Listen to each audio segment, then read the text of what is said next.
تو قرآن کہتا ہے وَقَتَلَ داؤد جالوت، داؤد علیہ السلام نے کس کو قتل کیا؟ جالوت۔ اللہ نے خوش ہو کے آتاہ اللہ العلم والحکمہ، علم بھی دے دیا، حکمت اور نبوت بھی دے دی، پیغمبر بنا دیا اللہ نے، اور اب حکم دیا آئندہ کمانڈر کون ہوگا؟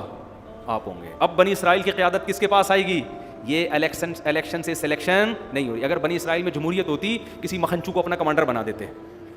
یہ جمہوریت جو آج کل مارکیٹ میں چل رہی ہے نا صحیح ہے نا، وہ یہی چل رہی ہے، جو جھوٹ بولتا سب سے زیادہ نعرے لگاتا وہی سب سے آگے آتا۔ تو اللہ کی طرف سے سلیکشن تھی، داؤد علیہ السلام کو کمانڈر بنا دیا، خلیفہ بنا دیا گیا، اور داؤد علیہ السلام کو حکم دیا گیا کہ اب یہ قوم فتح ہو گئی ہے، اب آپ نے دین کا جھنڈا پوری دنیا میں نافذ کرنا ہے، اب آپ جہاد کریں گے۔ تو داؤد علیہ السلام لڑتے رہے، پوری زندگی لڑائیوں میں گزری۔ کمال کی بات ہے داؤد علیہ السلام کی پوری زندگی 3 چیزوں میں گزری ہے، شادیاں بھی دبا کے کی ہیں،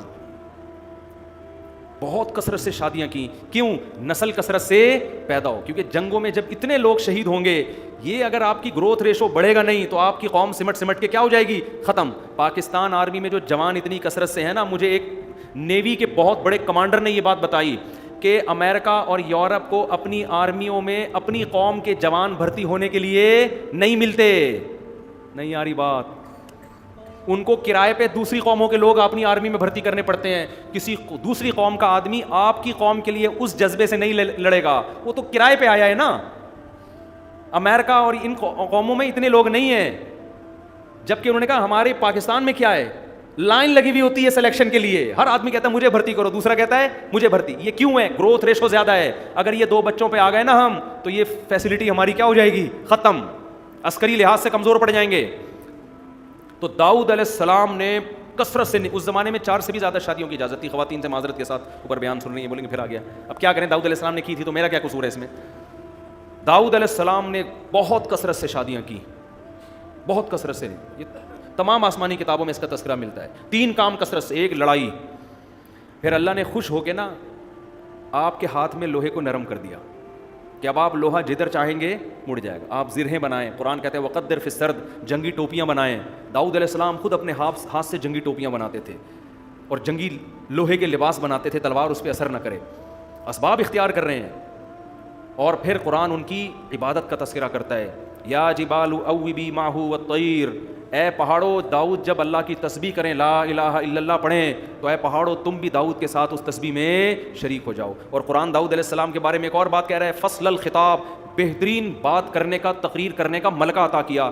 جب تقریر کرتے، بیان کرتے، خطابت کے جوہر دکھاتے، لوگوں پر ایک جادو جو ہے نا، وہ ایسے لوگ مبہوت ہو جایا کرتے تھے۔ ہمارے بہت سے لیڈر ہیں، بولتے ہیں، آدمی کہتا ہے تو بولنا کیا چاہ رہا ہے، تیرے منہ سے نکل کے آ رہا ہے، بولنا ہی نہیں آتا ہمارے اکثر لیڈروں کو۔ لیڈر میں ایک بہت بڑی کوالٹی کیا ہوتی ہے؟ اس کو بولو آنا چاہیے، بولنا ہی نہیں آ رہا ہوتا ہے۔ آدمی کہتا ہے یار یہ ہمیں سمجھا رہا ہے، اس کو خود سمجھ میں نہیں آ رہا ہے یہ بول کیا رہا ہے، ادھر ادھر کی پھینک رہے ہیں، ادھر کی پھینک رہے ہیں، وہ چور ہے، وہ فلانا ہے، وہ یوں ہے۔ خیر ابھی ہمیں اپنے لیڈروں کا وہ نہیں، مقصد ہمارا وہ نہیں ہے، ہم تو داؤد علیہ السلام کی تعریفیں کر رہے ہیں۔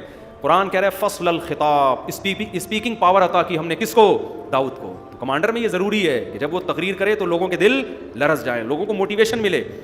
داؤد علیہ السلام تقریر کرتے، آواز اتنی خوبصورت اللہ نے داؤد علیہ السلام کو عطا فرمائی کہ جب وہ زبور کی تلاوت کیا کرتے تھے، وَالطَّيْرَ مَحْشُورَةً، اللہ فرماتے ہیں پرندے ان کی آواز کے گرد آ کے اکٹھے ہو جایا کرتے تھے، اتنی خوبصورت آواز میں تلاوت کرتے، یہ پرندے اکٹھے ہو کے سنتے، پہاڑ ان کے ساتھ لا الہ الا اللہ کی صدائیں بلند کرتے۔ اور حدیث میں آتا ہے بہترین روزہ داؤد علیہ السلام کا روزہ ہے۔ پوری زندگی داؤد علیہ السلام نے کیسے گزاری؟ ایک دن روزہ اور ایک دن ناغہ، ایک دن روزہ، ایک کنٹینیو کیوں نہیں رکھے؟ صحت خراب ہو جائے گی، آگے لڑنا بھی ہے، سمجھ رہے ہیں؟ ایک دن روزہ ایک دن ناغہ، ایک دن پوری زندگی حضرت داؤد علیہ السلام کا یہ معمول تھا۔ رات کو 3 حصوں میں تقسیم کیا ہوا داؤد علیہ السلام نے۔ حدیث میں آتے یہ بات روایات میں ہے کہ داؤد علیہ السلام نے رات کے 3 حصے، ایک حصہ خود عبادت کرتے، سو جاتے، گھر والوں کو جگاتے، بچوں کو جگاتے، اس طرح سے 3 حصے، پورا گھر رات کو کس میں مشغول ہوتا تھا؟ عبادت۔ یہ وہ لوگ تھے بھائی جنہوں نے دنیا میں بڑے بڑے کارنامے سر انجام دیے۔ قرآن کہتا ہے داؤد علیہ السلام کو ہم نے بیٹا دیا سلیمان، صحیح ہے نا؟ اور ہم نے کہا آپ کے دنیا سے جانے کے بعد آپ کے مشن کو کون سنبھالے گا؟